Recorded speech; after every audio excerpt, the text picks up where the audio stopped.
हमारे देश की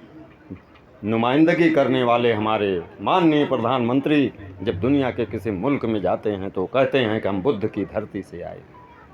साथियों, कष्ट होता है इस बात का कि भगवान बुद्ध का नाम लेकर के पूरी दुनिया में ये बताया जाता है कि हिंदुस्तान का डंका पूरी दुनिया में बज रहा है, लेकिन भगवान बुद्ध के बताए हुए मार्गों पर चलने के लिए 1 मिनट की फुर्सत किसी को नहीं है इस समय। सिर्फ ज़रूरत पड़ने पर, सिर्फ जिस तरीके से आदमी बीमार होता है कोई टेबलेट खा लेता है डॉक्टर की एडवाइस पर, उसी तरीके से भगवान बुद्ध का नाम भी कभी कभी हमारे सत्तासीन जो हैं, जो चाहे लखनऊ की दिल्ली के कुर्सी पर बैठे हुए लोग, तो उनको भगवान बुद्ध याद आ जाते हैं। साथियों, भगवान तथागत गौतम बुद्ध, जाति व्यवस्था तो उस समय थी ही नहीं, लेकिन अगर वाकई में हमारे देश के मौजूदा शासक और प्रशासक इस बात को मानते हैं, भगवान बुद्ध में अगर उनकी आस्था है, तो सबसे पहले ये 10,000 टुकड़े में बटा हुआ जो जातियों में समाज है, इनके अंदर भाईचारा और पैदा करके जो भेदभाव और छुआछूत और ऊंच नीच की समाज में व्यवस्था है, जो इंसान को इंसान नहीं मानती है, इसको अगर हटा करके और इसके लिए सत्ता के द्वारा प्रयास करके इसको हटा दें, तो भारत दुनिया का विश्व गुरु निश्चित रूप से बन सकता है। इसलिए कि दुनिया में अमन और भाईचारे का उपदेश देने वाले इसी भारत की धरती पर पैदा हुए थे। तो साथियों, हमें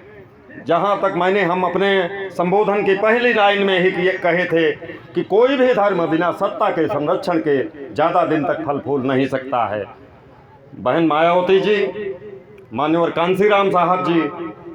जब बहुजन समाज पार्टी की स्थापना आप लोगों ने किया, तो हमारे असली बाबा से मुलाकात करवाने वाले मान्यवर कांसीराम जी और बहन मायावती जी थे। हो सकता है आज सत्ता का संक्रमण काल हमारा है, हो सकता है कहीं से हम कमज़ोर हुए हैं, लेकिन इतना जान लीजिए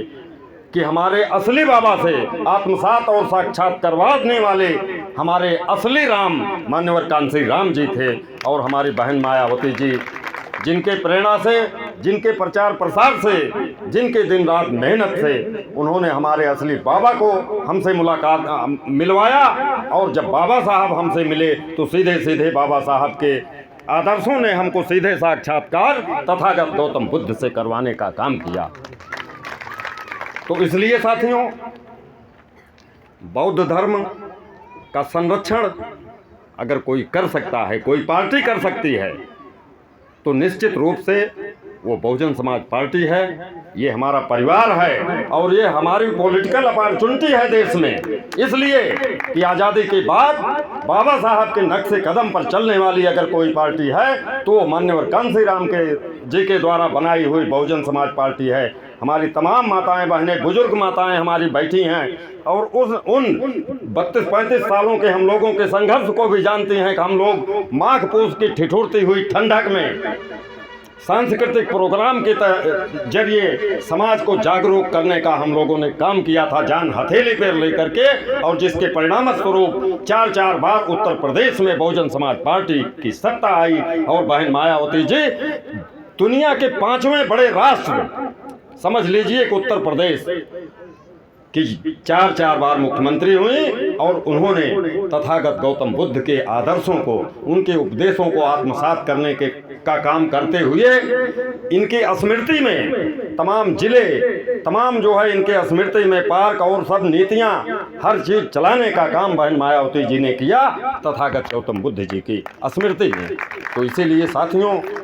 हमको अपना घोंसला, अपना घरौदा कभी नहीं उजाड़ना है। अगर उसमें कोई क्षति हुई है तो मरम्मत करने की भी जिम्मेदारी हमारी आपकी है। यह नहीं साथियों कि हमारा घर अगर चू रहा है बरसात में तो उसको हम आग उसमें लगा दें और किसी के महल में जा कर के चौकीदारी करने लगें। तो साथियों, ये भावनाएं छोड़ते हुए असली श्रद्धांजलि बाबा साहब को तभी होगी कि जब हम अपनी मास्टर चाबी, अपनी पॉलिटिकल पावर अपने हाथ में ले लेंगे। तो उसी दिन से समझ लीजिए कि हमारे उन महापुरुषों के का महिमा मंडन भारत ही नहीं पूरी दुनिया के कोने कोने पर होगा, जिसमें अभी ब्रेकनेस आ गई है, रुकावट आ गई है। इन्हीं सब शुक्रिया, बहुत बहुत धन्यवाद। आपको साधुवाद देते हुए आपका सत सत नमन और वंदन करता हूं और